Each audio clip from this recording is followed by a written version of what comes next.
Hi guys, good morning everyone. कैसे हो आप लोग? Good morning, good morning, good morning everyone. जुड़ जाइए फटाफट फटाफट, सब लोग जुड़ जाइए हमारे साथ एंड देन हम लोग आज का एकदम ऑसम वाला लेक्चर शुरुआत करते हैं। बहुत ही प्यारा सा लेक्चर होगा आज का हमारा, एकदम एकदम मतलब तोड़ होने वाला है। क्या बताऊं मैं आपको? हाँ, यस यस यस, बिल्कुल बहुत ही अमेजिंग होने वाला है। ठीक है, चलिए गाइस, मैं बहुत बहुत स्वागत करता हूँ आपका हमारे लेक्चर में। बहुत बहुत स्वागत करता हूँ बेटा। इंडियन कॉन्ट्रैक्ट एक्ट का हम लोग लेक्चर देख रहे हैं। अदर एसेंशियल यूनिट 3 हमारा चल रहा है और उसके अंदर आज का हमारा लास्ट टॉपिक है मेरे बच्चों, वॉइड एग्रीमेंट्स। वॉइड एग्रीमेंट्स का हमारा लास्ट टॉपिक है। मैं बता दूं, ये हूं मैं, ये जो आपको इस बाजू में शख्स दिख रहा है, ये मैं ही हूं और कोई नहीं। जी हाँ, मेरा नाम है सीए इंद्रेश गांधी। मुझे 4 साल का मेरे बच्चों टीचिंग एक्सपीरियंस हो चुका है इस पर्टिकुलर फील्ड में। नेक्स्ट मैं आज बात करता हूँ आपके सामने एक बहुत ही सही चीज लेके आया हूँ मैं आपके लिए। मतलब क्या बताऊँ आपको, ध्यान दो यहाँ पे, ध्यान दो यहाँ पे, ध्यान दो, कॉन्सेंट्रेट करो बेटा। देखो, मैं आपके सामने लेके आया हूँ अन अकेडमी सब्सक्रिप्शन के बारे में। अन अकेडमी सब्सक्रिप्शन होता है क्या है बेटा? अन अकेडमी सब्सक्रिप्शन एक अन अकेडमी प्लस है। प्लस है इन द सेंस सर, क्या यहाँ पे क्या प्लस है बेटा? यहाँ पे नोट्स में 1+ होता है, ये प्रैक्टिस में 1+ होता है। ये क्या बताऊँ, मतलब जब आप करते हो तो आपको ऐसा लगेगा कि लाइव एटमॉस्फेयर है करके। लाइव एटमॉस्फेयर, क्या बात कर रहे हो सर? सर हमको डाउट अगर आया तो हम कैसे? यूट्यूब के ऊपर हम पूछ नहीं सकते हैं सर डाउट आपसे? ठीक है सर, पढ़ तो लेते हैं हम लोग और लाइव चैट में जितना हुआ उतना पूछ तो लेते हैं, लेकिन हमको आपको हमने जो लिखा है वो भेजना है, तो कैसे करें बेटा? उसके लिए आपको अन अकेडमी प्लस पे आना होगा और वहां पे ऑल टुगेदर डिफरेंट लेवल होता है। मतलब बहुत मजा आता है पढ़ने में और नेक्स्ट लेवल होता है। क्या बताऊं मैं आपको? ठीक है, अभी मैं अगर बात करूं तो करंटली मेरी आरटीपी कोर्स चल रहा है अभी बेटा। आरटीपी कोर्स, ये आरटीपी नहीं कोर्स, एक्चुअली मैं इसको बोल सकता हूँ शॉर्ट रिवीजन कोर्स ही हो गया। वैसे तो हमने आरटीपी इन द सेंस कि हमने पास्ट रिवीजन, जितने भी पास्ट रिवीजन टेस्ट पेपर्स आए थे उसको सॉल्व करने के लिए हमने रखा था। हम वो तो कर ही कर रहे हैं, उसके साथ साथ हम लोग रिवीजन भी कर रहे हैं। मतलब क्या, आपका लॉ का रिवीजन भी कवर हो गया, प्लस उसके साथ साथ आपकी पूरी आरटीपी भी कवर हो गई। और क्या चाहिए जीने के लिए आप बताओ यार मेरे को? और चाहिए क्या जीने के लिए आप ही बताओ? पूरा पूरा सर लॉ आपने कंप्लीट करा दिया? हाँ बेटा हाँ, पूरे 12 सेशंस लिया मैंने। 12 सेशंस चल रहे हैं, अभी कुछ हो गए और कुछ चल रहे हैं। 1.5 आवर्स के, मतलब ऐसा टोटल 18 आवर्स में मैंने पूरा के पूरा आपका कोर्स भी रिवाइज कराया आपको और उसमें से क्वेश्चन आंसर्स भी करवा दिया आपको। मैं बता दूं, पास्ट आरटीपीज आप लोग सॉल्व करके जाना ही चाहिए। कम से कम 20 नंबर के क्वेश्चन एज इट इज बनते हैं, सिर्फ फैक्ट्स को, न्यूमेरिकल फैक्ट्स को चेंज करके एज इट इज क्वेश्चन आ जाता है एग्जाम में। बिल्कुल बिल्कुल, जैसे मेरा कोर्स चल रहा है वैसे ही मेरे बच्चों अंशुल सर का भी कोर्स चल रहा है यहाँ पे। अंशुल सर का भी कौन सा कोर्स चल रहा है आप जानते हो? कौन से? पास्ट एग्जामिनेशन पेपर्स का कोर्स चल रहा है, जिसमें वो लोग पूरे पूरे पास्ट एग्जामिनेशन में जितने भी क्वेश्चंस आए पूरा पूरा सॉल्व कर रहे हैं। ये प्लस पे पूरी अभी बैचेस चल रही है और नेक्स्ट लेवल। मतलब क्या सर, नॉर्मल पढ़ाई तो बेटा हो चुकी है, कोर्स तो कब के कंप्लीट हो चुके हैं। अब तो revision, past examination papers, RTP MTP वो सॉल्व करने का समय है। समझ रहे हो? नेक्स्ट मैं बात करता हूं सर, कितना, ये बताओ सर, समझ गया हमको, लेकिन कितना कॉस्ट हमको देना पड़ेगा? तो बेटा आपको 1 महीने, 3 महीने, 6 महीने, 12 महीने और 24 महीने, क्या बोला मैंने, इतने देर के आप सब्सक्रिप्शन ले सकते हो। लेकिन मैं आपको एक बात बताऊं बेटा, 1 महीने से लेके 6 महीने तक के होते हैं ना, ये शॉर्ट टर्म वाले होते हैं। मतलब क्या, यहाँ पे ये जिनको टेस्ट सीरीज लगाना है, जिनको कोई पर्टिकुलर स्पेसिफिक कोर्स करना है कोई सर का, तो उनके लिए ये होते हैं। अगर आपको पूरी बैच अटेंड करना है, आप थोड़ा लॉन्ग टर्म सोचिए यार। लॉन्ग टर्म मतलब क्या बेटा? बेटा ऑब्वियस सी बात है, फाउंडेशन के बाद क्या आने, फाउंडेशन के बाद क्या आने वाला है, क्या आने वाला है फटाफट बताओ बेटा? इंटर आने वाला है। तो जब इंटर आने वाला है तो एक साथ सब्सक्रिप्शन ले लीजिए ना, एक साथ सब्सक्रिप्शन ले लीजिए। आपको कॉस्ट में भी, आपने तो पढ़ा है यार, अखिलेश सर ने आपको पढ़ाया है मेरे बच्चों, है ना?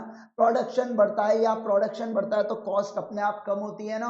एक इक्विलिब्रियम पॉइंट आता है कि नहीं आता है? बिल्कुल आता है। वैसा ही अगर आप लॉन्ग ड्यूरेशन के कोर्सेज लेते हो तो आपकी पर मंथ की कॉस्ट कम हो जाती है और इसमें प्राइस रिवीजन भी नहीं लगता। कोई भी बेटा, कोई भी ऑर्गेनाइजेशन हो, उसको सर्वाइव करने के लिए ऑब्वियस सी बात है प्राइस रिवीजन होती है। हर साल इन्फ्लेशन इन्फ्लेशन जिस रेट से बढ़ता है, कम से कम उतनी प्राइस रिवीजन तो होती है कोई भी ऑर्गेनाइजेशन, है ना? तो वो भी आपको एप्लीकेबल नहीं होगा। और एक और बात बताऊं, उसके अंदर भी सबसे तोड़ चीज बताऊं मैं, जब जब आप इस कोड का प्रयोग करोगे तो आपको मिल जाता है कितने परसेंट का ऑफ? आपको मिल जाता है 10% का ऑफ मिल जाता है आपको। जी हाँ, 10% का ऑफ मिल जाता है आपको। और मैं एक और बात बताऊं, मुझे नोटिफिकेशन आया, कोई आया है क्या? कोई आया है करके मुझे ऐसा नोटिफिकेशन आता है। जी हाँ, सही सुना आपने, मुझे ऐसे नोटिफिकेशन आते हैं। जब जब आप प्यार बरसाते हो तो मुझे नोटिफिकेशन, मेरी फोन की स्क्रीन चमकती है, ओहो कोई आया है करके। Right, okay okay okay guys, चलिए शुरुआत करते हैं हम लोग आज के एकदम ऑसम टॉपिक से, जिसका नाम है क्या, वॉइड एग्रीमेंट्स। बेटा वॉइड एग्रीमेंट्स, अभी तक अपन ने पूरी पूरी चीजें कंप्लीट कर दी है, ऊपर की चीजें। आज ये पर्टिकुलर यूनिट 3 सबसे बड़ा यूनिट है ये आपके पूरे इसमें। बेटा सबसे बड़ा यूनिट, क्या बोल रहा हूं मैं, सबसे ज्यादा बड़ा यूनिट है ये आपके पूरे सिलेबस में, और ये आज कंप्लीट होने को आ गया है। यस यस यस, इसके बाद की चीजें मैं सुबह शाम थोड़ा सा मैं सोच रहा हूँ कि अब मतलब स्पेशल क्लासेस के ऊपर भी ले लूँ कि फटाफट कंप्लीट करवा देता हूँ आपका इंडियन कॉन्ट्रैक्ट एक्ट, ताकि एकदम मजा आ जाए, जल्दी से कंप्लीट हो जाए, तो फिर हमको टाइम मिले मैराथॉन्स के लिए, है ना। फिर मैराथन करना है कि नहीं करना है यार, मैराथन भी तो करेंगे हम लोग, है ना, मैराथन भी करेंगे हम लोग। तो ऐसे इसमें हम लोग आज डिस्कस करने वाले हैं बेटा किसके बारे में, वॉइड एग्रीमेंट्स के बारे में मैं आपको बताने वाला हूँ। ऐसे एग्रीमेंट जो शुरुआत से ही वॉइड है, मतलब क्या, वॉइड एब इनिशियो है, इसका बनना ही, ये जब बनता है तभी इसको बोल देते हैं कि तू एनफोर्सेबल नहीं होगा करके।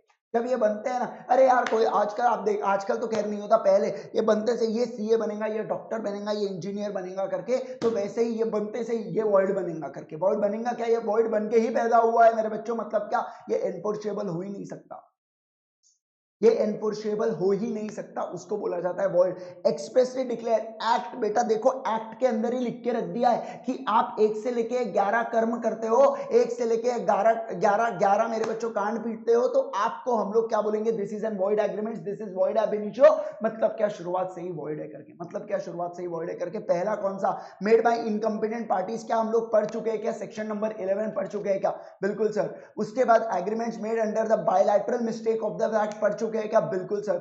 उसके बाद मुझे आप एक बात बताएंगे, एग्रीमेंट्स द कंसिडरेशन और ऑब्जेक्ट विच इज अनलॉफुल पढ़ चुके हैं क्या, यस यस यस पढ़ चुके हैं। फिर एग्रीमेंट द कंसिडरेशन और object which is unlawful in parts, वो भी पढ़ चुके हैं। फिर एग्रीमेंट्स मेड विदाउट कंसिडरेशन, पिछले यूनिट का है, नो कंसिडरेशन नो कॉन्ट्रैक्ट अगर होता है तो no consideration means no contract, मतलब क्या, वॉइड एग्रीमेंट्स होते हैं जो पर्टिकुलर कॉन्ट्रैक्ट के अंदर कंसिडरेशन नहीं होता, तो वो कॉन्ट्रैक्ट कभी एनफोर्सेबल नहीं बन सकता, नेवर एवर वो कॉन्ट्रैक्ट कभी एनफोर्सेबल, राइट।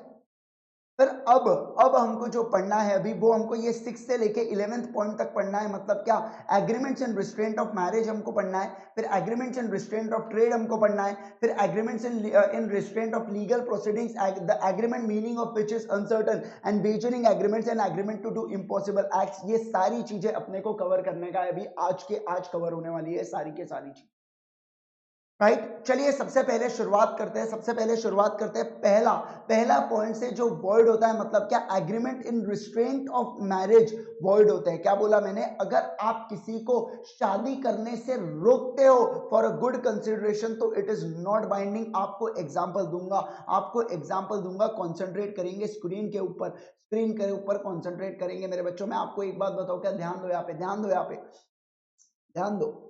ये जो भव्य है ना, ये पता है आपको बेटा, ये कॉन्ट्रैक्ट करती है रिया जी से, ये कॉन्ट्रैक्ट करती है रिया जैन से। क्या कॉन्ट्रैक्ट करती है कि मैं तुमको 1 लाख रुपए देती हूँ करके, मैं तुमको 1 लाख रुपए देती हूँ, तुम शादी मत करो, तुम शादी मत करो करके, ऐसा, मैं तुम्हें 1 लाख देती हूँ, तुम शादी मत करो, क्यों, क्योंकि अल्टीमेटली दोनों का जो फोकस था ना एक ही ऊपर था। आरबी ले लो बेटा, रणबीर कपूर, आरबी से रणबीर कपूर ले लो, मैं 1 लाख दूंगी, तुम शादी नहीं करोगे करके। रिया बिल्कुल एग्री हो जाती है, ये ऑफर था और उसके लिए वो कंसिडरेशन भी था, और भव्य के लिए कुछ ना करना भी कंसिडरेशन होता है। आप ये लोग जानते हो मेरे बच्चों कि ये क्या बोलती है, मैं शादी नहीं करूंगी करके, मैं मैरिज नहीं करूंगी, ऐसा बोल रही है। कौन बोल रही है बेटा, कौन बोल रही है, फटाफट बोलेंगे, ऐसा कौन बोल रही है, रिया जी बोल रही है मैं शादी नहीं करूंगी करके। बहुत बढ़िया, बहुत बढ़िया।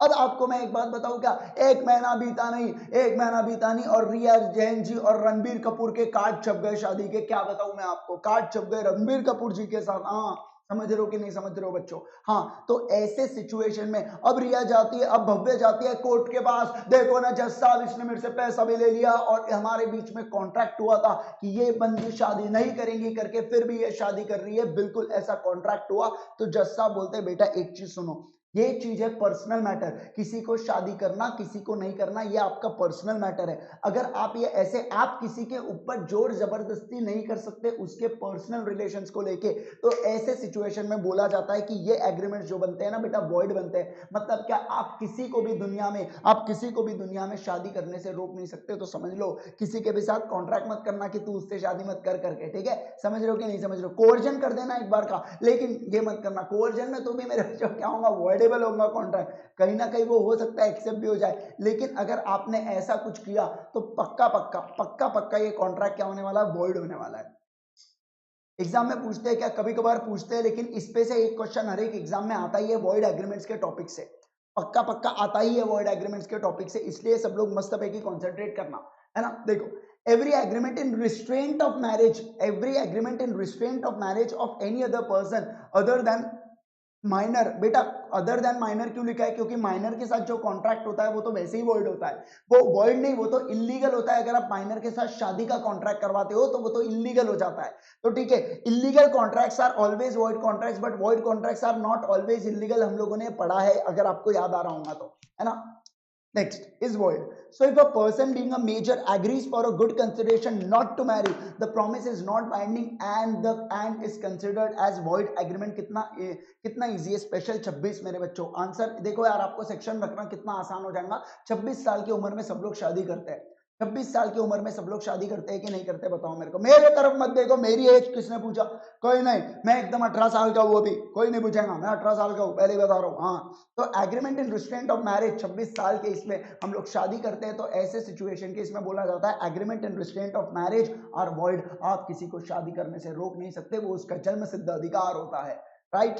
Okay okay okay guys, next आता हूं मैं। कौन सा? Agreement in restraint of trade के बारे में बात करता हूं। इसको डबल स्टार मार्क कर देना बेटा। हर एक एग्जाम में ऐसा 17-18 सालों में कभी नहीं हुआ कि इस पे क्वेश्चन नहीं आया, ऐसा कभी हुआ ही नहीं। बहुत ज्यादा इंपॉर्टेंट बनता है बेटा। 10-15 हजार स्टार मार्क करो, तब तक मैं समझाता हूँ आपको कि मैं क्या बोलना चाहता हूँ। सुनो सुनो, सबसे गौर से सुनो, सब लोग गौर से सुनेंगे, ठीक है? एकदम एकदम हक्के बक्के करो, स्ट्रेट बैठो, है ना? ठीक है, देखो देखो, ओए व्हाइट टी शर्ट, इधर देखो, इधर देखो, पिंक वाली लड़की, I mean pink T shirt वाली लड़की, इधर देखो, इधर देखो, मेरे बोर्ड पे देखते रहो, इस पे घूर घूर के देखना होगा आपको एग्जांपल्स को, ठीक है? मैं क्या बोल रहा हूँ, agreement in restraint of trade का मतलब होता है आप किसी को धंधा करने से नहीं रोक सकते बेटा। सर हमने तो रोका ही नहीं बेटा, आपने नहीं रोका, आप रोक भी नहीं सकते। आपने रोका क्या? नहीं, आप रोक भी नहीं सकते किसी को धंधा करने से। मैं आपको एक बात बता रहा हूं, because agreement in restraint of trade are void. मतलब क्या, मतलब क्या, मतलब क्या? ये मिस्टर ओम्या है, ये मिस्टर ओम्या है। ओम्या की मेरे बच्चों बेकरी है। क्या है? ओम्या की बेकरी है। ओम्या की बेकरी है, ओम्या की बेकरी है यार, बहुत बड़ी बेकरी है ओम्या की, क्या बताऊं मैं आपको। और ये कौन है? शीतल है बेटा। ये कौन है? शीतल है बेटा। और ये शीतल देखती है कि ओम्या की बेकरी भयंकर चल रही है, भयंकर ओम्या की बेकरी चल रही है, तो शीतल जाती है ओम्या के पास। शीतल बोलती है, ओम्या सुनो ना, सुनो ओम्या, तुम्हारी बेकरी मुझे दे दो, तुम्हारी बेकरी मुझे दे दो करके। और शीतल बोलती है मैं तुमको पैसे दूंगी, मैं तुमको पैसे दूंगी करके, मैं तुमको पैसे दूंगी, तुम ये धंधा नहीं डाल सकते। क्या बोला मैंने? तुम ये धंधा नहीं डाल सकते करके ऐसा बोला गया। तुम ये धंधा अब नहीं करोगे, ये बेकरी मेरी हो गई और मैंने तुमको पैसे दे दिया, तुम ये धंधा अब नहीं कर सकते करके जीवन भर में। तो मैं बताऊं आपको बेटा, ऐसे कॉन्ट्रैक्ट्स आर वॉइड, ऐसे कॉन्ट्रैक्ट्स आर वॉइड। लेकिन ऑब्वियस सी बात है, हर एक चीज के कुछ ना कुछ एक्सेप्शन होते हैं। एक चीज आपको ध्यान में रखना है, अगर आपको एग्जाम में बोला गया कि agreement in restraint of trade, तो it will be always void, it will be always void. अगर आपको ऐसा बोला गया कि मिस्टर ए ने मिस्टर बी को निकाल दिया अपने इससे, अपने ऑफिस से निकाल दिया उसको, और बोला कि तुम मेरे जैसा धंधा नहीं डालेगा करके, ऐसा उसने रिस्ट्रिक्शन लगाया, नॉन कॉम्पीट एग्रीमेंट बनाया, तो ऐसे सिचुएशन में बेटा, ऐसे सिचुएशन में हम लोग क्या बोलेंगे? ये एग्रीमेंट वॉइड है करके, ये एग्रीमेंट वॉइड है। लेकिन मैं आपको एक्सेप्शन बता रहा हूं, मतलब क्या? Agreement in restraint of trade valid हो जाते हैं। Agreement in restraint of trade बेटा क्या हो जाते हैं? ऑफ ट्रेड बेटा क्या हो जाते हैं? ये वैलिड हो जाते हैं। कब वैलिड होते हैं मैं आपको बताता हूं, ध्यान से सुनेंगे सब लोग। कब वैलिड होते हैं एकदम कॉन्सेंट्रेट करेंगे सब लोग।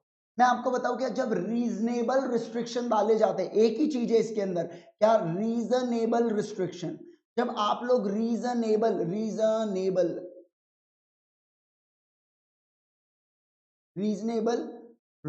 रिस्ट्रिक्शंस, जब आप लोग रीजनेबल रिस्ट्रिक्शंस डालते हो ना तो ये चीज वॉइड हो जाती है। सर रीजनेबल रिस्ट्रिक्शन का मतलब क्या होता है? मैं रीजनेबल रिस्ट्रिक्शन का मतलब होता है बेटा एक लिमिटेड एरिया में, एक लिमिटेड एरिया में और उसके साथ साथ बेटा लिमिटेड टाइम फ्रेम में, और उसके साथ साथ बेटा लिमिटेड टाइम फ्रेम में। सर क्या बात कर रहे हो? सर क्या बात कर रहे हो? समझ नहीं रहा। मैं समझाता हूं ना, उसकी चिंता क्यों कर रहे हो? वो मैं समझाता हूं ना आपको, उसकी चिंता आप लोग क्यों कर रहे हो? Sir reasonable restriction with respect to time, with respect to limited area. और इसका मतलब क्या? मतलब अगर मैं आपके ऊपर रिस्ट्रिक्शन डाल रहा हूं तो बेटा वो एक लिमिटेड एरिया में होनी चाहिए। मतलब क्या? 20 kilometres, 20 kilometres is as limited area. मैं बोल रहा हूँ पूरे इंडिया में तुम धंधा नहीं कर सकते करके, तो ऐसा रिस्ट्रिक्शन नहीं चलेगा बेटा। जब जब आपको क्वेश्चन में इस पे से जब क्वेश्चन आएगा ना तो आपको दो चीजें पूछी जाएंगी। एक तो बोला जाएगा कि उसने उसके ऊपर रिस्ट्रिक्शन लगाया पूरे इंडिया के लिए। अगर आप आरटीपी में 2018 का क्वेश्चन उठा के देखोगे तो पूरे इंडिया के ऊपर रिस्ट्रिक्शन लगाया गया था। वहां पे पूरे इंडिया के ऊपर रिस्ट्रिक्शन लगा दिया था, ठीक है? तो इसलिए वो कॉन्ट्रैक्ट वहां पे वॉइड हुआ था। लेकिन अगर वो ऐसे बोलता कि ये रिस्ट्रिक्शन अगले 20 किलोमीटर के, अगले मतलब जो सरफेसिंग एरिया 20 किलोमीटर का उसमें है और अगले 6 महीनों के लिए, और अगले 6 महीनों के लिए, बेटा यहाँ पे अगर लाइफ टाइम लिखा, बेटा यहाँ पे अगर लाइफ टाइम लिखा तो वो चीज वॉइड हो जाएंगी। लेकिन अगर वहां पे 6 महीने, 16 महीने, 12 महीने, 15 महीने ऐसा लिमिटेड टाइम फ्रेम लिखा तो बिल्कुल बिल्कुल वैलिड होता है, बिल्कुल बिल्कुल वैलिड होता है, कोई प्रॉब्लम नहीं होती, कोई भी प्रॉब्लम नहीं। समझा क्या? समझा क्या? फटाफट बताओ मेरे को, समझा क्या? मतलब क्या सर? एक चीज हमको समझ में इतना आई है अभी तक कि agreement in restraint of trade वैसे वॉइड होते हैं, लेकिन उस चीज के कोई एक्सेप्शन है। एक्सेप्शन है रीजनेबल रिस्ट्रिक्शन। रीजनेबल रिस्ट्रिक्शन मतलब क्या? अगर आप लिमिटेड एरिया के लिए लगाते हो तो वो चीज वैलिड हो जाती है, और आप लिमिटेड टाइम फ्रेम के लिए लगाते हो तो भी चीज वैलिड हो जाती है। सर मुझे आप एक बात बताओ, आपने लिमिटेड टाइम के लिए लगाया और बहुत ज्यादा एरिया में लगाया तो वैलिड होगा क्या? वैलिड होगा।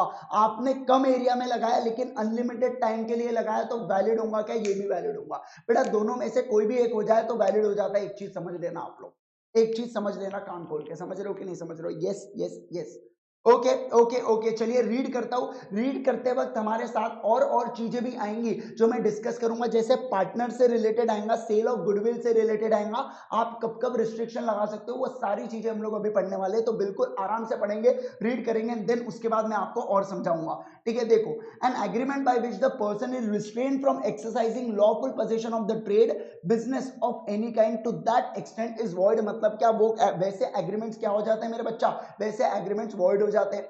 But this rule is subject to the following exception. Obvious सी बात है, exceptions are always there. Exceptions are always there. कौन से exceptions है? देखो, namely where the person sells the goodwill of a business and agrees with the buyer to refrain from carrying on the similar business within the local। देखो देखो देखो, क्या बोला? person sells a goodwill। सबसे पहली चीज आई है goodwill के बारे में, business and with his success and agrees with the buyer to refrain from carrying on the similar business। देखो similar business कहाँ का बच्चों? within specified local limits, so long as the buyer or his succession in interest carrying on the like business therein, such an agreement is valid। such an agreement बिल्कुल बिल्कुल क्या हो जाते हैं? वैलिड हो जाते हैं। ऐसे एग्रीमेंट्स बिल्कुल बिल्कुल वैलिड रहते हैं। अब मैं पेन का कलर चेंज कर रहा हूँ, हाइलाइटर का कलर, और ध्यान देंगे उसके बाद। देखो देखो देखो, goodwill is an advantage enjoyed by the business on the account of the public patronage and encouragement of the habitual customers। for example, goodwill का मतलब क्या होता है यार? मुझे एक बात बताओ, आईजी पानीपुरी प्राइवेट लिमिटेड में ज्यादा लोग आएंगे कि बेटा ओमिया पानीपुरी प्राइवेट लिमिटेड में? बताओ ना यार, आप ही बताओ मेरे को, कौन से इसमें ज्यादा आएंगे? ऑब्वियस सी बात है आईजी पानीपुरी में। क्यों? क्योंकि आईजी पानीपुरी का एक गुडविल है, एक इज्जत है मार्केट में। आज एक इंसान चलता है तो वो मेरे बच्चों स्कैम 1992 की ट्यून मेरे बैकग्राउंड में बजती है, टा टा टा ना ना, है ना? तो ऐसे इसमें बच्चों मतलब स्कैम नहीं कर रही है। किसने बोला स्कैम कर रही है कंपनी? कोई स्कैम नहीं कर रही है कंपनी। कंपनी एकदम सुपर से भी ऊपर है। बेटा मैं डबल टैक्सेस भरता हूँ। गवर्नमेंट बोलती है 30% टैक्स भरो कंपनीज को, लेकिन मैं 60% टैक्सेस भरता हूँ। You know, just out of love and affection, nothing else, right? ऐसे इसमें अच्छा आ जाओ यार, इधर ध्यान दो, इधर ध्यान दो। तो बेटा ऐसे इसमें हम लोग बोलेंगे एक्सेप्शन में पहला पॉइंट आता है गुडविल। मतलब क्या? अगर कल चल के यारो आप लोग सब लोग बोलते हो मुझे, सर आपकी कंपनी इतनी भारी है, 51st रैंक है आपका तो फॉर्च्यून 500 में, हमें बेच दो ना आपकी कंपनी। मैं बोलता हूँ ठीक है यार, आप लोग बच्चे लोगों, एक काम करो, मेरी कंपनी लेके जाओ करके, ये लो मेरी कंपनी खरीद लो करके, 100 करोड़ के लिए खरीद लो, जान दो, ज्यादा पैसे मत दो, 100 करोड़ ले लो और मेरे को 100 करोड़ दे दो और कंपनी ले लो करके, कंपनी ले लो करके। आपको मेरे बच्चों मुझे एक बात बताओ, अगर आप ये नया धंधा डालते थे पानी पूरी का तो आप 1 लाख रुपए कमा सकते थे 1 महीने का, लेकिन मैंने आपको अपना रनिंग बिजनेस बेचा हो तो आप 20 लाख रुपए कमा रहे हो प्रति महीने। तो ये जो 19 लाख आपने कमाए ना, ये मेरे गुडविल के कारण कमाया। मेरे जैसे आम लोग जो जीते हैं वो 1 लाख रुपए कमाते हैं, लेकिन मैं 20 लाख रुपए कमाता हूं। आखिर है क्या, आखिर मेरे पानीपुरी में ऐसा है क्या? तो बेटा ये गुडविल का पैसा है, ये जो हम बोलते हैं ना बेटा गुडविल, ये जो डिफरेंस है ना दो इसके बीच में, this is of the goodwill, this is of the goodwill. समझ रहे हो कि नहीं समझ रहे हो? और मैं आपको गुडविल बेच रहा हूं अभी, ठीक है, मैं आपको आईजी पानीपुरी बेच रहा हूं। मुझे एक बात बताओ, लोगों को इंद्रेश गांधी तो पता है, आईजी तो पता है ना। कल चल के मैंने दूसरा धंधा डाल दिया पानीपुरी का, मैंने बोला वो धंधा ऐसे ही पुराना हो गया करके, अब मैं नया धंधा डालता हूं करके, SG limited, SG panipuri limited करके, तो लोग मेरे पास ही आएंगे। मैं देखो, मैं भले पहले जितना 20 लाख रुपए ना कमाऊं, लेकिन मैं 15 लाख रुपए तो कमा सकता हूं ना। चलो कुछ फायदा आपको भी हो, लेकिन एक्चुअली देखा जाए तो मैंने गुडविल बेचने के बाद मेरा फायदा नहीं होना चाहिए, क्योंकि आपने उसके लिए मुझे प्राइस पे किया है। आपने जो प्राइस पे किया है उसी के लिए किया है कि बाकी लोग 1 लाख कमाते हैं, आप 20 लाख कमा रहे हो, तो हम आपका खरीदेंगे और हम भी 20 लाख कमाएंगे करके, बराबर। तो आप मेरे ऊपर रिस्ट्रिक्शन डाल सकते हो, लेकिन वो रिस्ट्रिक्शन कैसे होना चाहिए? वो रिस्ट्रिक्शन वैलिड रहेंगे जब वो रीजनेबल रहेंगे। रीजनेबल का मतलब होता है आप लिमिट मुझ पे डाल सकते हो, लेकिन स्पेसिफाइड लोकल लिमिट्स ही आप लोग डाल सकते हो। अगले 20 किलोमीटर के धंधा नहीं कर सकते, ऐसा नहीं पूरे इंडिया में धंधा नहीं कर रहे करके, ऐसा नहीं चलेगा बेटा, ऐसा नहीं चलेगा। समझ रहे हो कि नहीं समझ रहे हो? यस यस यस, समझा है ना आपको? बहुत बढ़िया बहुत बढ़िया। अब देखो, the local limits within which the seller of goodwill agrees not to carry on the similar business must be reasonable होना चाहिए। वो लोकल लिमिट्स बेटा कैसी होनी चाहिए? रीजनेबल होनी चाहिए। नेक्स्ट, लोकल बोले, इंडिया तो लोकल फॉर वोकल है, बोले तो पूरे इंडिया पे रिस्ट्रिक्शन लगा, ऐसा नहीं चलेगा बेटा, ऐसा नहीं चलेगा, ठीक है। उसके बाद अंडर सेक्शन 36 ऑफ द, देखो देखो देखो देखो देखो क्या वो partnership, yes, Indian Partnership Act, an outgoing partner makes an agreement with the continuing partner that he will not carry on the similar business firm with the specified period or within the specified local limits. Such an agreement, though in the restraint of trade, it will be valid, valid, valid. मतलब क्या, मतलब क्या, मतलब क्या? देखो यार, अगर कोई पार्टनर छोड़ के, ओ मुझे छोड़ के जब तुम जाओगे बड़ा पछताऊंगा, ऐसे पार्टनर को बोलेंगे अपन लोग, ऐसा पार्टनर को बोलेंगे। लेकिन पार्टनर बोलेगा मैं तुम्हारे जैसा ही धंधा खोलता हूं करके। देखो, पार्टनर ने अपने फर्म के पूरे दाव पेच सीख लिया था, और अब वो बाहर जाके लोगों को क्या बोलेगा? मैं वो छोड़ दिया, मैं तुमसे बेटर रेट देता हूं करके। तो आप बताओ बेटा, क्या हम लोग उसके ऊपर उसको दबोच सकते हैं कि नहीं दबोच सकते? हाँ या ना में जवाब दो, हाँ या ना में जवाब दो। क्या हम लोग उसको दबोच सकते हैं कि नहीं दबोच सकते? फटाफट बोलो। सब लोग बोल रहे हैं बिल्कुल हाँ सर दबोच सकते हैं करके, यस यस सर बोल रहे हैं, यस सर बोल रहे हैं, हाँ सर बोल रहे हैं। मतलब क्या आप लोग दबोच सकते हो? आप लोग दबोच सकते हो उसको, समझ रहे हो कि नहीं समझ रहे हो? बिल्कुल बिल्कुल दबोच सकते हो। एक आउटगोइंग पार्टनर को आप बोल सकते हो कि विद इन स्पेसिफाइड पीरियड और विद इन स्पेसिफाइड टाइम तू क्या नहीं करेगा बेटा? धंधा नहीं कर सकता करके। विद इन स्पेसिफाइड पीरियड और स्पेसिफाइड लोकल लिमिट्स तू धंधा नहीं कर सकता करके बिल्कुल बिल्कुल बोल सकते हो, 100% बोल सकते हो। समझ रहे हो कि नहीं समझ रहे हो? बताओ बेटा, समझो है कि नहीं समझो? फटाफट बताओ, समझो ना, समझो ना? यस यस, समझू, समझू ना, बहुत बढ़िया। Such an agreement, though in the restraint of trade, will be valid if the restriction imposed are reasonable. Similarly, under section 11 of that act, an agreement between the partners not to carry on the competing business during the continuance of partnership is also valid. मतलब क्या? जब आपकी partnership है, मतलब outgoing partner भले नहीं जा रहा हो, लेकिन जब आपकी पार्टनरशिप है तो आप दूसरे पार्टनर्स के ऊपर भी रिस्ट्रिक्शन लगा सकते हो कि तुम similar business to the form नहीं लगा सकते, और वो वैलिड होता है करके। वो बिल्कुल बिल्कुल क्या होता है बच्चा? वो बिल्कुल बिल्कुल क्या होता है? वैलिड होता है। बताइए मुझे, चल से के, चल से ना, बहुत बढ़िया। अब देखो, but an agreement of service by which employees binds himself during the term of agreement not to compete with the employer is not restraint of trade। कहने का तात्पर्य क्या है? अगर मैं किसी को एम्प्लॉय रखता हूं, मैं चार्टर्ड अकाउंटेंट है और मैंने एम्प्लॉय रखा एक आर्टिकल को, आर्टिकल नहीं बोलूंगा, एम्प्लॉय रखा, मैं बोलूंगा वो मुझसे पूरा काम सीख रहा है और वो बाहर धंधा कर रहा है, मेरे क्लाइंट को सॉलिसिट कर रहा है। सॉलिसिट करने का मतलब क्या होता है? मेरे क्लाइंट को बोल रहा है वो सर है ना, आपसे 5,000 रुपए इनकम टैक्स के रिटर्न लेते हैं, मुझे दे दो, मैं 2,000 में ही कर दूंगा करके, मैं 2,000 में ही कर दूंगा करके, ऐसा बोले जा रहा है वो, ऐसा बोले जा रहा है। मुझे एक बात बताओ, चलेगा क्या? चल से कि नहीं चल से? आप बताओ, गलत किया कि बहुत गलत किया? कि मेरे दिल के अरमा आंसुओं में बहेंगे कि नहीं बहेंगे? फटाफट बताओ, बहेंगे कि नहीं बहेंगे? रोना आपको भी आएगा कि नहीं आएगा? बिल्कुल आएगा, आना ही चाहिए, आना ही चाहिए, रोना आना ही चाहिए। तो ऐसे सिचुएशन में क्या मैं उसको दबोच लूं? क्या मैं उसके ऊपर रिस्ट्रिक्शन डाल दूं? यस यस यस बेटा, यस यस यस, मैं उसके ऊपर रिस्ट्रिक्शन डाल सकता हूं, डाल सकता हूं, और वो रिस्ट्रिक्शन बिल्कुल बिल्कुल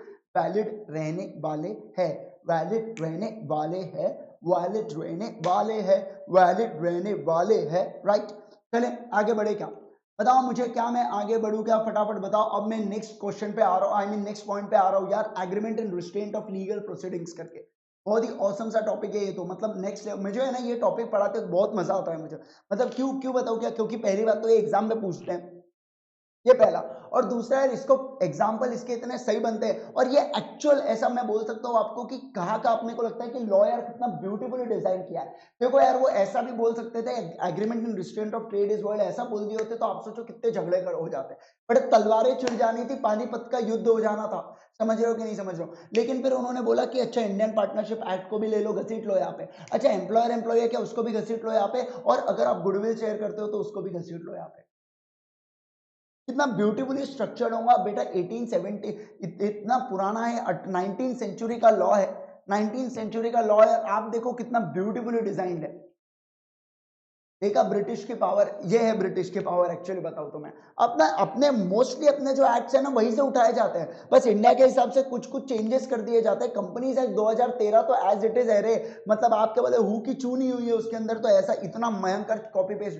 जब शुरुआत में लॉ आया था ना बेटा, इतने डिफेक्ट, क्योंकि वहां की चीजें अलग चलती है ना और यहाँ की अपनी इंडिया की अलग चलती है, तो वो जो डिफरेंसेस है उसको भी नहीं सुधारा गया था। लेकिन बाद में मैं बोल सकता हूँ कि अमेंडमेंट्स ला ला के अब वो बच्चा धीरे धीरे बड़ा होते जा रहा है ना। जब जीएसटी लॉ है, भयंकर कंफ्यूजन, मतलब अनशन कंफ्यूजन बढ़ रहा है लोगों के बीच में, समझ नहीं रहा है। लोग क्रेडिट लिए जा रहे हैं, अरे ले लेना बिल का, देख लेंगे ना बाद में। अरे देख लेंगे क्या, फिर अभी पूरे जब नोटिस आ रही है तो पूरा ही देख लिया फिर गवर्नमेंट ने।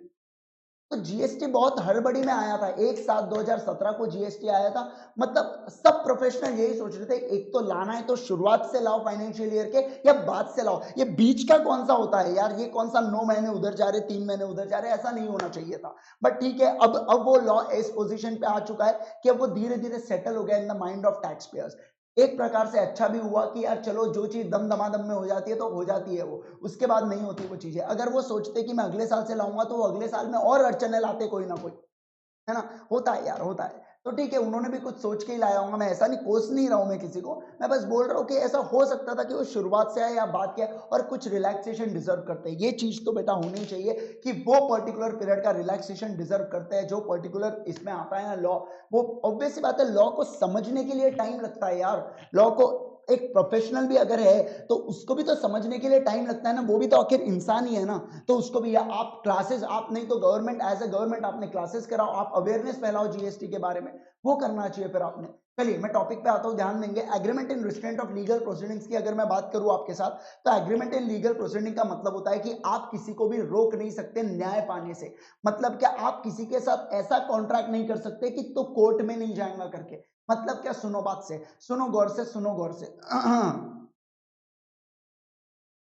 देखो, ध्यान दो यहाँ पे बेटा, ध्यान दो, कंसंट्रेट करेंगे स्क्रीन के ऊपर, कंसंट्रेट करो बेटा, स्क्रीन के ऊपर कंसंट्रेट करेंगे यहाँ पे। इसका ये कौन है? दीपिका मेरे बेटे, ये कौन है? दीपिका है। कौन है बताओ ना मेरे को, ये कौन है? दीपिका है, ठीक है। और ये कौन है यहाँ पे मेरे बच्चों, कौन है? कोई भी ले लो यार, ये रणवीर है करके, ये रणवीर है। कौन है? रणवीर है, ठीक है, ये रणवीर है। रणवीर दीपिका के साथ कॉन्ट्रैक्ट करता है, रणवीर दीपिका के साथ कॉन्ट्रैक्ट करता है कि तुम मुझे 100 टप्परवेयर की बॉटल्स दोगे, तुम मुझे 100 टप्परवेयर की बॉटल्स दोगे करके। समझ रहे हो कि नहीं समझ रहे हो? तुम मुझे 100 टप्परवेयर की बॉटल्स दोगे। ऐसा कौन बोल रहा है? रणबीर बोल रहा है दीपिका को। दीपिका बोल रही है ठीक है, ठीक है, मुझे 100 रुपए प्रति बॉटल लगने वाला है, मुझे 100 रुपए प्रति बॉटल लगने वाला है करके। रणबीर बोल रहे 100 नहीं दूंगा, 120 रुपए दूंगा, 120 दूंगा। बस इतना ध्यान में रख ले कि अपने बीच में जो भी कॉन्ट्रैक्ट होगा, अपने बीच में जो भी कॉन्ट्रैक्ट होगा, ये कॉन्ट्रैक्ट से रिलेटेड कोई कोर्ट ऑफ लॉ में नहीं जाएगा, कोई कोर्ट ऑफ लॉ में नहीं जाएगा, ये पर्टिकुलर कॉन्ट्रैक्ट से रिलेटेड। तो ऐसे सिचुएशन को बोलते हैं, हमने क्या किया, उसका जन्म सिद्ध अधिकार को रोक दिया, हमने उसके जन्म सिद्ध अधिकार को रोक दिया। मतलब क्या, न्याय पाना इस जन्म सिद्ध अधिकार of any individual in India.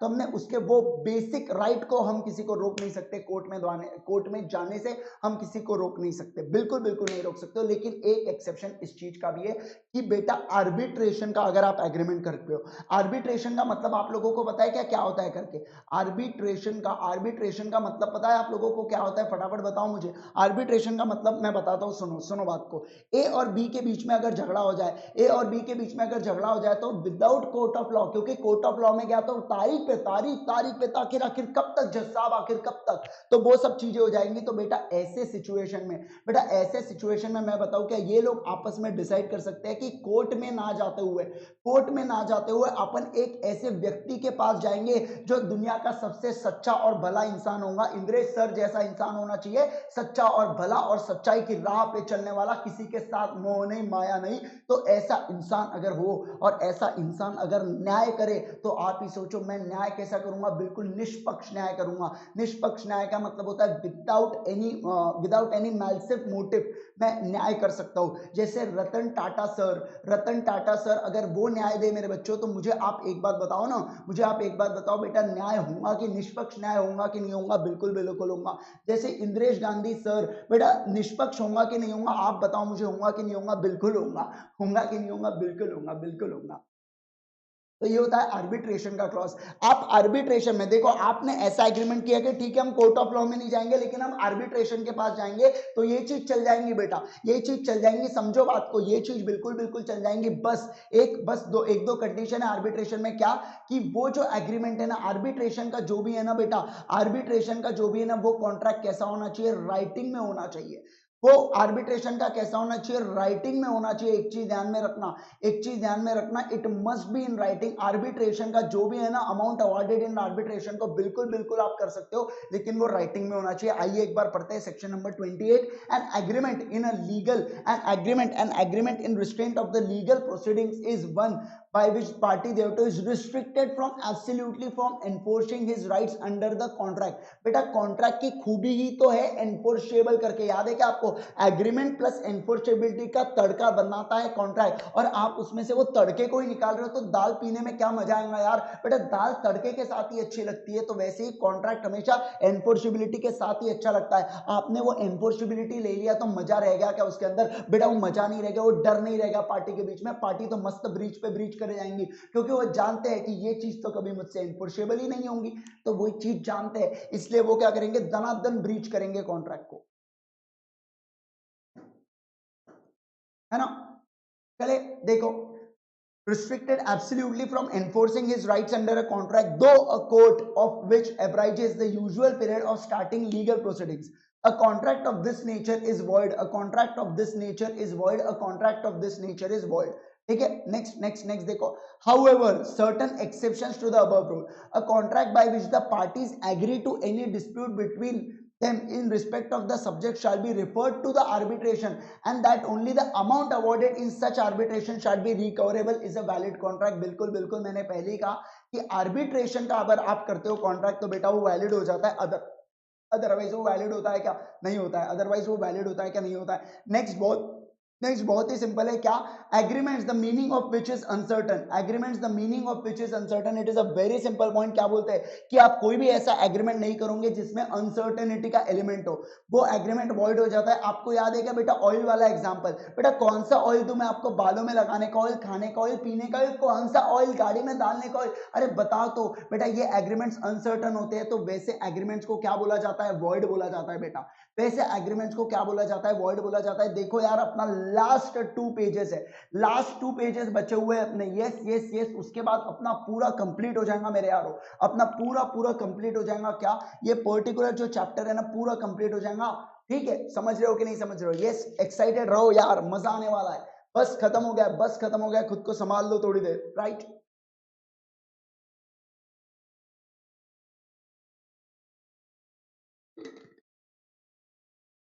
चलिए, बहुत बढ़िया। चालू करें क्या बेटा? वेजरिंग एग्रीमेंट से चालू करें क्या? फटाफट बताओ मुझे। वेजरिंग एग्रीमेंट से चालू करें क्या? फटाफट बताएंगे मुझे।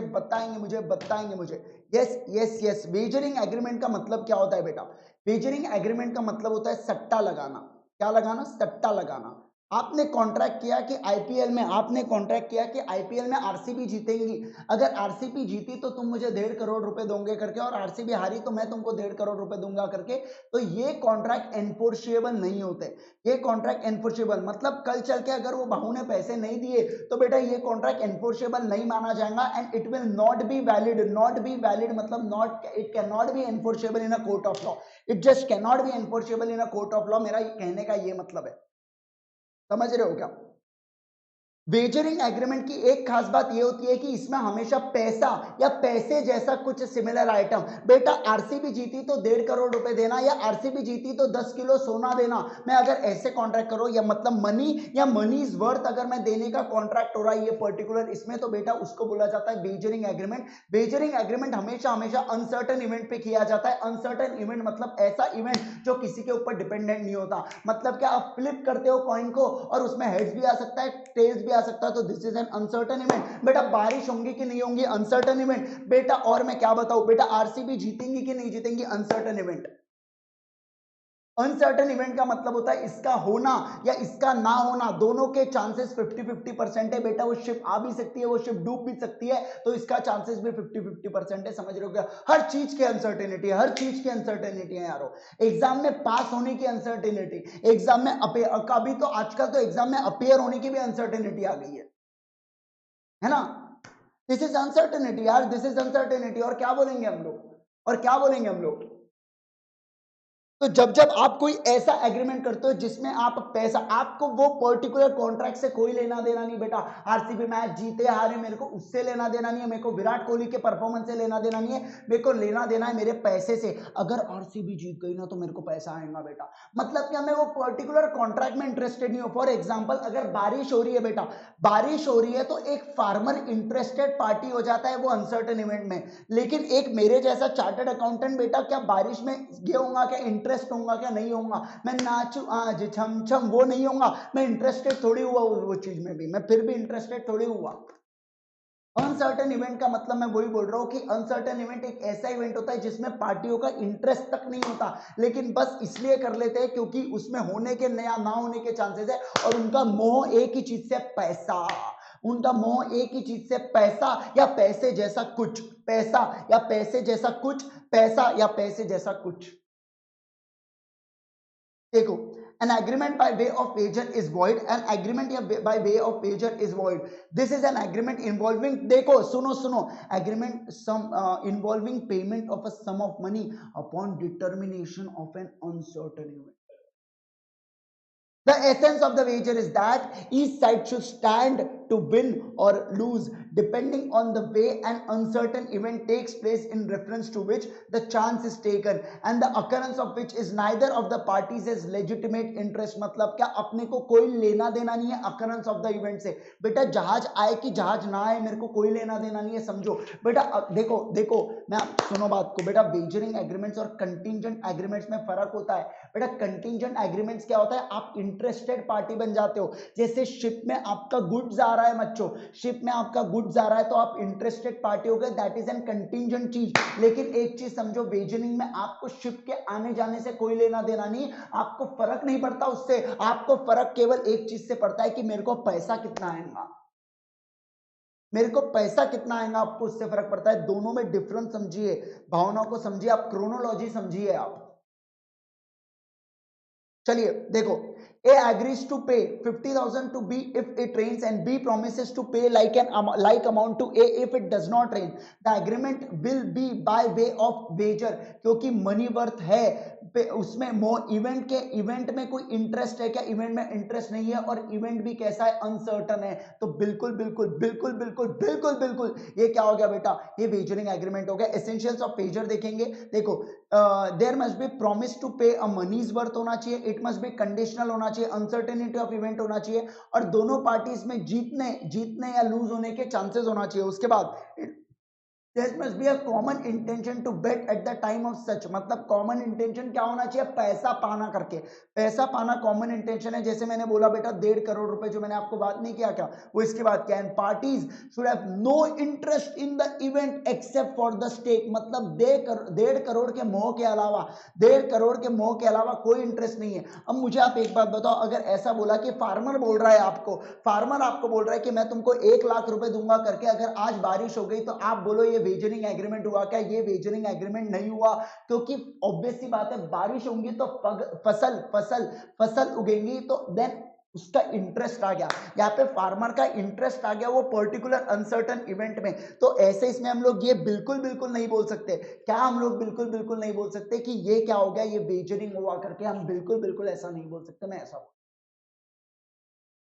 समझ रहे हो क्या, समझ में आया क्या, मगज में आया क्या, फटाफट बोलो, फटाफट बोलो, टाइम नहीं है क्योंकि अपने पास, है ना, राइट। अब मैं बात करता हूं transactions which are similar to wager, मतलब क्या, ऐसे कौन से ट्रांजैक्शंस होते हैं जो बिल्कुल बिल्कुल सिमिलर टू वेजर होते हैं, सिमिलर टू वेजिंग होते हैं, मतलब वेजरिंग जिसको बोला जाता है, अपन लोग जिसको वेजरिंग वाली चीजें बोलते हैं।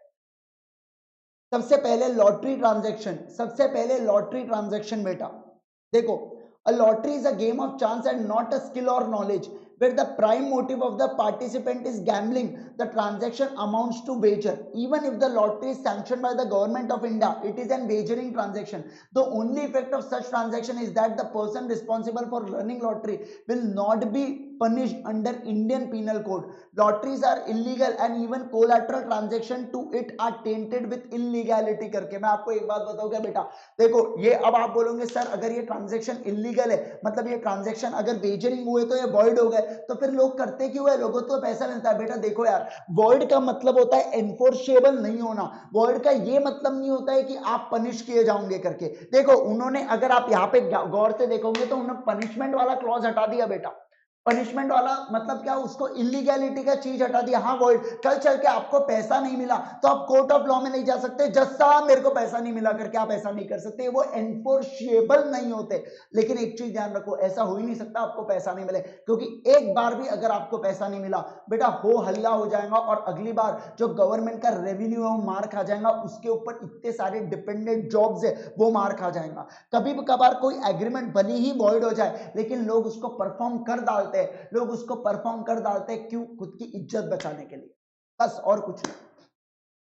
भले कोर्ट ऑफ लॉ में जाएंगे तो कोई इसको एनफोर्स नहीं कर पाएगा, लेकिन फिर भी लोग परफॉर्म कर डालते हैं वो कॉन्ट्रैक्ट। समझिए बात को बेटा, वेजरिंग का मतलब बिल्कुल नहीं होता कि वो इलीगल ट्रांजैक्शन है करके, इसका मतलब होता है वो वॉइड है। वॉइड का मतलब होता है एनफोर्सेबल नहीं है, एनफोर्सेबल नहीं है का मतलब आप कोर्ट ऑफ लॉ में नहीं जा सकते और इंसाफ नहीं मांग सकते। अगर वो पार्टीज के बीच में, पार्टीज, मुझे बताओ बारिश हो गई और बारिश हो गई और मैंने आपको 1.5 करोड़ रुपए दे दिया, आप रख लोगे कि नहीं रख लोगे, अपन ने डिस्चार्ज कर दिया अपने प्रॉमिस को, हाँ मैं 1.5 करोड़ नहीं देता और आप मुझे कोर्ट ऑफ लॉ में भी घसीटते, तो एक चीज समझ लो बेटा, एक चीज समझ लो, आपको कोर्ट, आपको या मुझे डायरेक्शन नहीं दे सकता था कोर्ट कि पैसे लो करके इनसे, समझ रहे हो कि नहीं समझ, लेकिन मैं आपको 1.5 करोड़ नहीं देता तो आप मार्केट में मेरा नाम खराब कर देते, तो मैं परफॉर्म कर देता हूँ चीजों, मैं क्या करता हूं मेरे यारों, मैं परफॉर्म कर देता हूं चीजों को। तो ऐसे सिचुएशन में ध्यान देंगे सब लोग, ऐसे सिचुएशन में क्या बोला जाता है, ऐसे सिचुएशन में, ये पहला वाला पॉइंट। अब एक और चीज समझो, एक और चीज समझो, या बहुत ही सही चीज बोली है, लॉटरी ट्रांजेक्शन आर इलीगल, मतलब कौन सी ट्रांजेक्शन इलीगल होंगे, अदर देन गवर्नमेंट वाले ट्रांजेक्शन, क्योंकि ऊपर गवर्नमेंट वालों को माफ किया है। देखो क्या बोला है, गवर्नमेंट ऑफ इंडिया जो भी परफॉर्म करती है लॉटरी को, वो आईपीसी से हटा दिया, आईपीसी से हटा दिया मतलब क्या, इलीगल का इफेक्ट नहीं दिया उसको, ठीक है। लेकिन उसके अलावा और कुछ होते हैं तो बेटा वो इलीगल माना जाता है। और कोलैटरल ट्रांजैक्शन, कोलैटरल ट्रांजैक्शन का मतलब क्या होता है, ध्यान दो बेटा, कोलैटरल ट्रांजैक्शन का मतलब क्या होता है, ध्यान दो बेटा, ओमिया, ये ओमिया है, ठीक है। ओमिया पुनीत के साथ मेरे बच्चों लॉटरी खेलता है, ओमिया पुनीत से लॉटरी लेता है, पुनीत से लॉटरी लेता है, पुनीत प्राइवेट में लॉटरी चलाता है, प्राइवेट में लॉटरी चलाता है, समझते हो कि नहीं समझ रहे हो, बताओ मेरे को, है ना।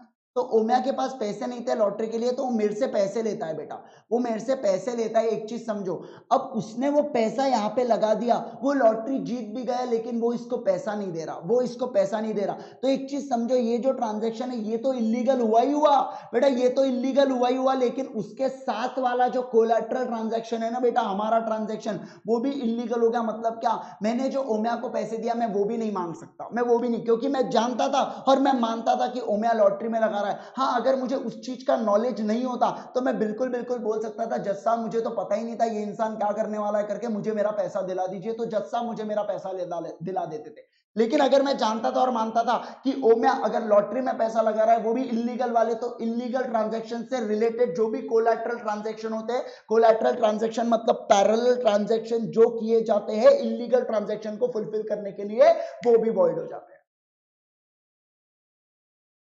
अंजू के बहुत भारी हो रहा है क्या? बहुत बेटा बहुत भारी हो रहा है क्या? नहीं होना चाहिए बेटा, बिल्कुल भारी नहीं होना चाहिए, बहुत सिंपल है, बहुत ज्यादा सिंपल है। मैं क्या बताऊँ आपको, देखो ना कितना सिंपल चल रहा है और कुछ भी नहीं है, लाइक लिटरली कुछ भी नहीं है ये चीजें, है ना? एकदम चिल रह के पढ़ने का है अपने को। Lottery transaction. दूसरा अब मैं बात करता हूँ बेटा, दूसरा मैं बात करता हूँ crossword puzzles, crossword puzzles and competition की। मतलब क्या सर? मतलब क्या बेटा, अगर आप कोई क्रॉसवर्ड पजल्स या जो भी प्राइजेस है जो डिपेंड करता है कॉम्पिटिटर्स के solution with previously prepared solution. देखो क्या बोला यहाँ पे, crossword puzzles in which the prizes depend upon the correspondence of the competitor solution with previously prepared solution kept with the editor of newspaper is a lottery and therefore wagering agreement, and therefore wagering agreement। अब देखो नीचे देखो क्या बोला है बेटा, नीचे देखो क्या बोला है यहाँ पे, देखो क्रॉसवर्ड पजल्स। आपको मैं बताऊं क्या वो बेटा, नवभारत या दैनिक भास्कर या हितवादा या कोई भी टाइम्स ऑफ इंडिया कोई भी ले लो ना यार, कोई भी पेपर ले लो बेटा, उसमें क्रॉसवर्ड्स नहीं आते क्या? सुडोकू करके, सुडोकू करके आते नहीं क्या? उसको आप सॉल्व करते हो और वो अगले दिन पेपर में आता है फिर उसका आंसर। बेटा एडिटर साहब क्या करते हैं, देखते हैं आप लोगों ने, आपको लिख लिख के पोस्ट करना पड़ता है उनको, वो देखते हैं अच्छा इसका आंसर मैच हो रहा है तो आपको प्राइज दिया जाता है। बेटा एक चीज समझ लो, आप प्राइज जीतते हो और उन्होंने आपको प्राइज नहीं दिया तो बेटा आप ये चीज एनफोर्सेबल नहीं करा सकते कि जज साहब मैं तो जीता था करके मेरे को पैसे दिलाओ उनसे, नहीं दिला सकता, नहीं दिला सकते जज साहब, नहीं दिला सकते, क्योंकि वो वॉइड एग्रीमेंट्स होते हैं, इलीगल नहीं होते, वॉइड होते हैं, एनफोर्सेबल। हाँ, टाइम्स ऑफ इंडिया वाला अगर पैसा दे आपको, हितवादा वाला पैसा दे आपको, नवभारत वाला पैसा दे, जो भी पेपर है बेटा वो आपको पैसा दे, तो एक चीज समझ लो, एक चीज समझ लो, आप रेलोगे ना उसको, मना थोड़ी करोगे, लेकिन वॉइड का मतलब होता है आप एनफोर्सेबल नहीं कर सकते, राइट? चलो अब देखो बहुत भारी, देखो crossword puzzles picture and athletic competitions where the prizes are awarded on the basis of skills intelligence are the game of skill and such competitions are valid according to price competition act। price competition in a game of skill are not wagers provided the prize money does not exceed 1000। मतलब क्या, अगर prize money 1000 से अंदर है बेटा, prize money अगर 1000 से अंदर है ना तो it is not wager, it is not wager. लेकिन प्राइज मनी अगर 1000 से गया तो बेटा मतलब सर जो आप आईपीएल में हम लोग देखते हैं man of the match, Unacademy, let's crack sixes वगैरह, ये जितने भी चीजें है ये पूरे के पूरे वेजरिंग है क्या? हाँ बेटा हाँ, लेकिन एक चीज समझो, ये इंडियन कॉन्ट्रैक्ट एक्ट नहीं बोल रहा है, ये इंडियन कॉन्ट्रैक्ट एक्ट नहीं बोला है। 1000 रुपए वाली चीज किसने बोला है बेटा? 1000 रुपए वाली चीज किसने बोला है? 1000 रुपए चीज वाली प्राइस कॉम्पिटिशन एक्ट 1955 ने बोला है, जिसको आज कोई इज्जत नहीं देता है, जिसको आज कोई इज्जत नहीं देता है, वही बता रहा हूं मैं, ठीक है? वो इंडियन कॉन्ट्रैक्ट एक्ट तो बोलता है 1 रुपए की भी कोई चीज है तो भैया वो वेजर है करके, वो वेजर है करके क्रॉसवर्ड पजल्स की वाली चीज बोल रहा है यहाँ पे। समझ रहे हो कि नहीं समझ रहे हो? बताओ मेरे को, समझ रहे हो कि नहीं समझ रहे हो? फटाफट बताओ ना मेरे को, फटाफट बताओ, आपको समझोएगा। देखो क्रॉसवर्ड पजल्स एंड कंपटीशन वाली चीजें वेजरिंग होती है। मतलब क्या, अगर आप सुडोकू खेलते हैं जैसे कंपटीशन होता है विद प्रीवियसली कंपटीशन, तो वेजरिंग वगैरह इसमें आता है। सर एथलेटिक कंपटीशन भी वेजरिंग में आते हैं क्या? हाँ बेटा हाँ, ये सारी चीजें भी वेजरिंग में आती है। समझ लो बात को, आप एनफोर्स नहीं कर पाओगे लेकिन सामने वाला पैसा दे रहा है तो चुपचाप एक्सेप्ट कर लेना उस चीज। थर्ड पॉइंट पे आ रहा हूं मैं, थर्ड पॉइंट पे आ रहा हूं मैं, ध्यान देंगे सब लोग, कंसंट्रेट करेंगे, स्क्रीन के ऊपर ध्यान देंगे। स्पेकुलेटिव ट्रांजैक्शन की बात कर रहा हूं बेटा। स्पेकुलेटिव ट्रांजैक्शन का मतलब क्या होता है, समझो बात को, समझो बात को। मैं शेयर्स को खरीदना नहीं चाहता, मैं शेयर्स को खरीदना नहीं चाहता, बस मैं शेयर्स की प्राइसेस बढ़ाना चाहता हूं ताकि मैं उसके डिफरेंस एंजॉय कर सकूं। मतलब क्या, मैं आपको स्पेकुलेटिव ट्रांजैक्शन का सिमिलर मतलब बताता हूँ। आपने हर्षद मेहता का मेरे यारों पढ़ा है ना, अखिलेश सर का पढ़ा है ना, तो आपको स्पेकुलेटिव ट्रांजैक्शन का समझना बहुत आसान है। मैं प्राइस को रिगरसली क्या करा रहा हूँ, ऊपर ले जा रहा हूँ। एसीसी के स्टॉक्स को ऊपर लेके गया था हर्षद मेहता, आपको याद है क्या? है ना, उसका इंटेंशन होल्ड करना नहीं था, उसका इंटेंशन था कि वो डिफरेंस मैं कमा लूं और निकल जाऊं मार्केट से कमा के, समझो कि नहीं समझो, तो वो स्पेकुलेटिव ट्रांजैक्शन होते हैं, दैट आर वेजरिंग ट्रांजैक्शन, समझ रहे हो कि नहीं समझ रहे हो, यस यस यस। और फिर आता है हॉर्स रेस ट्रांजैक्शन, ये तो बड़ा ही अजीबोगरीब है, बड़े ये तो बड़ा ही अजीबोगरीब है, मतलब क्या, मैं आपको एक बात बताऊं क्या, देखो इसके अंदर क्या बोला है, अगर आप 500 रुपए के नीचे बेटा 500 रुपए के आप ट्रांजैक्शन, आप घोड़े के रेस पे अगर पैसा लगाते हो तो इसको वेजरिंग बोलेंगे, इसको हम लोग क्या बोलेंगे, वेजरिंग बोलेंगे। लेकिन आप 500 रुपए के ऊपर लगाते हो तो इसको हम लोग वेजरिंग नहीं बोलेंगे, ये मतलब एनफोर्सेबल हो जाएगा, ये मतलब एनफोर्सेबल होगा, एनफोर्सेबल होगा मतलब क्या, ये आप कोर्ट ऑफ लॉ में वसूल कर सकते हो, लेकिन आप 500 रुपए के नीचे लगाते हो आप कोर्ट ऑफ लॉ में वसूल नहीं कर सकते। मतलब कहने का बात क्या है इनका, कि आप घोड़े के ऊपर अगर पैसे लगा रहे हो तो 500 से ऊपर लगाओ। क्यों बताता हूँ आपको बेटा, देखो ध्यान दो, मुझे एक बात बताओ, इंडिया में मुझे बताओ घोड़े के ऊपर पैसा कौन लगाता है, बड़े लोग लगाते हैं कि छोटे लोग लगाते हैं, फटाफट बताओ बेटा, बड़े लोग लगाते हैं। कौन लगाता है बेटा, बड़े लोग लगाते हैं। घोड़े पे पैसा कौन लगाता है, ऐसे शौक किसके होते हैं, बड़े लोगों के होते हैं, घोड़े पे पैसे लगाएंगे, गधे पे पैसे लगाएंगे, ये शौक किसके होते हैं बेटा, बड़े लोगों के होते हैं। मुझे एक बात बताओ, लॉ को कंट्रोल करने वाला, जस्ट आपको बेटा रिमेंबर हो इसलिए ये चीज बोल रहा हूं मैं, ठीक है, तो आपको लॉ, मुझे एक बात बताओ, लॉ को कंट्रोल कौन कर सकता है, बड़े लोग कर सकते हैं कि छोटे लोग कर सकते हैं, बताओ मेरे को जरा, बड़े लोग कर सकते हैं, बड़े लोग कर सकते हैं। देखो आपको चीजें ध्यान में रह जाएंगी अब, मतलब बड़े लोगों ने घोड़े पे पैसा लगाया तो वो चीज वैलिड हो जाएंगी, मतलब क्या 500 के ऊपर आपने लगाया, हरी पत्ती के ऊपर आपने पैसा लगाया तो वो चीज को बोलते हैं नॉट वेजर, बड़े लोग एनफोर्सेबल करा सकते हैं कोर्ट ऑफ लॉ में। लेकिन अगर कोई छोटे लोग हैं 500 रुपए के नीचे लगाने वाले, 500 रुपए के नीचे लगाया क्या, हम कोर्ट ऑफ लॉ एंटरटेन नहीं करेंगे तुमको, ऐसा ऐसा ही बोला, ऐसा मैं नहीं बोल रहा हूँ बेटा, ऐसा ये बोल रहे हैं, मैं थोड़ी बोल रहा हूँ, मैं तो आपको केवल केवल और केवल आपको रिटेन कराने की कोशिश कर रहा हूँ, समझ रहे कि नहीं समझ रहे, yes yes yes, okay okay okay guys, ध्यान दो। However, section 30 is not applicable in the agreements to contribute towards the plate prize or sum of money on the value of 5 lakh or above to be awarded for the winner of horse race। मतलब ये transaction बेटा जो होने घोड़ा चालक होता है ना, अगर 5 लाख के ऊपर अमाउंट होता है तो उसके ऊपर वैलिड नहीं होता, बाकी सब चीजों में तो बिल्कुल ले लेते हैं, बाकी सब चीजें तो एकदम औसम तरीके से हो जाती है, हो जाती है, राइट। तो ओके गाइस, ये वाला जो एक पेज है बेटा, ये वाला कल हम आते से एक पेज करेंगे और नया चैप्टर चालू करेंगे हम लोग, नया चैप्टर हम लोग चालू करेंगे, समझ रहे हो कि नहीं समझ रहे हो, बताओ मेरे को। कल का हम लोग मस्त है कि नया चैप्टर चालू करने वाले, बहुत मजा आने वाला है ऑल टुगेदर। अब हमारे केवल 3 यूनिट्स बचे, मुझे ऐसा लगता है कि अगले 1 से 1.5 हफ्ते में अपना कोर्स कंप्लीट हो जाना चाहिए, इंडियन कॉन्ट्रैक्ट तक पूरा पूरा कंप्लीट हो जाना चाहिए, राइट। फिर उसके लिए, उसके बाद आपके लिए एक बहुत अच्छी चीज प्लान करके लाया हूं मैं, जल्द बताऊंगा आपको उसके बारे में, राइट, जल्द बताऊंगा आपको उसके बारे में, चिंता ना करें। मिलता हूं मैं आपसे कब कब कब, कल मिलता हूं। लेक्चर को लाइक किए बिना अगर कोई गया तो बस बस आतामाजी सटकेल, आतामाजी सटकेल, समझ रहे हो कि नहीं समझ रहे हो, yes yes yes, okay okay guys, सुन लो मेरी बात, सुन लो मेरी बात बेटा। हमने अदर ऑफिशियल्स कम्युनिकेशन बीसीआर के कुछ कुछ चीजें हमने कब कब कर लिए बेटा, हमने फ्राइडे को कर लिया था, याद है कि आपको फ्राइडे को 1.5 घंटे का सेशन हुआ था अपना, अरे याद है क्या, याद है कि नहीं है, 6:30 से 8 बजे तक का सेशन था, मजा आया था कि नहीं आया था, बहुत मजा आया था, है ना, यस, तो अपन ने कंप्लीट किया था, है ना। तो वो आप लोग, वो सारी चीजें आप लोग दे सकते हो फ्री में, फ्री में बीसीआर आप कर सकते हो, कहाँ पे बेटा, अन अकेडमी लर्निंग ऐप आपको डाउनलोड करना होगा, उसको इंस्टॉल करना होगा।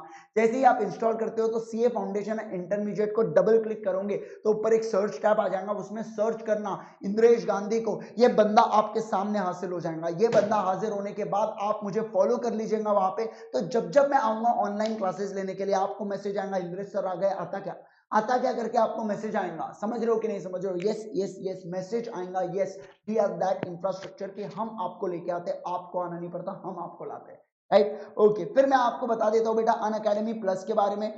प्लस एक ऐसा प्लेटफॉर्म है जहां पे आपका कंसेप्चुअल पढ़ाई, जहां पे हमारे 1+ नोट्स, हमारे एकदम अमेजिंग अमेजिंग जो एग्जांपल्स, अमेजिंग अमेजिंग नोट्स जो हम लोग बना के देते हैं, चार्ट्स फॉर्म बना के देते हैं, वो सब चीजें अवेलेबल हो जाती है कहां पे, प्लस के ऊपर, वो सारी की सारी चीजें आ जाती है, यस। तो आप ये प्लस आप देख सकते हो बेटा, प्लस आप लोग देख सकते हो 1 महीना, 3 महीना, 6 महीना, 12 महीना, 24 महीने के लिए आप बिल्कुल बिल्कुल प्लस ले सकते हो जैसा आपको चाहे, और आपको ये सारे इस पे मैक्सिमम पॉसिबल डिस्काउंट दिलाने की जिम्मेवारी किसकी है बेटा, मेरी है बेटा। 1 महीने का लो आप, 3 महीने का लो, 6 महीने का लो, 12 का लो, 24 का लो, आप अगर कूपन यूज करते हो इंद्रेश इंद्रेश इंद्रेश आप करते हो, तो ऐसे सिचुएशन में समझ लो आपको आपको बेस्ट पॉसिबल डिस्काउंट दिलाने की जिम्मेवारी मेरी, क्योंकि दिल मेरा भी धड़कने वाला है, समझ, यस यस यस। और एक और चीज बताओ सर, हम ईएमआई ऑप्शन ले सकते हैं क्या, देखो बेटा आप 6 महीने, 12 महीने और 24 महीने का ईएमआई ऑप्शन जरूर जरूर ले सकते हो, जरूर जरूर ले सकते हो। समझ रहे हो कि नहीं समझ रहे हो? Yes yes yes, okay okay. अच्छा मुझे एक बात बताओ सर, आप हम आपका कूपन यूज करेंगे इंद्रेश करके, हम यूज करेंगे आपका कोड यूज करेंगे इंद्रेश करके, तो सर सिर्फ आपका लॉ ही देख पाएंगे क्या? नहीं मेरे बच्चा, आप सिर्फ लॉ नहीं, आप सारी चीजें देख पाओगे, आप सारी चीजें देख पाओगे, जो आपका दिल चाहे आप वो चीजें देख पाओगे। Right, okay okay okay sir, okay sir. चलिए चलिए चलिए बेटा, अगर आपने इस पर्टिकुलर चैनल को सब्सक्राइब नहीं किया है तो प्लीज इसको सब्सक्राइब कर दीजिए और लाइक कर दीजिए लेक्चर को। Right, okay guys, thank you so much. और एक और बात, अगर आपने हमारा टेलीग्राम चैनल ज्वाइन नहीं किया है तो फटाफट हमारा टेलीग्राम चैनल ज्वाइन कर लीजिए। राइट, फटाफट हमारा टेलीग्राम चैनल ज्वाइन कर लीजिए, Unacademy CA foundation and intermediate करके आप सर्च करोगे आपको आ जाएगा, आप फटाक से वो चीज ज्वाइन कर दीजिए, आपको सारे रेगुलर अपडेट्स मिलते जाएंगे। Thank you thank you thank you so much guys, bye bye everyone, see you all. कल मिलते हैं हम लोग शार्प 9:15 को सुबह। Right, okay, bye bye.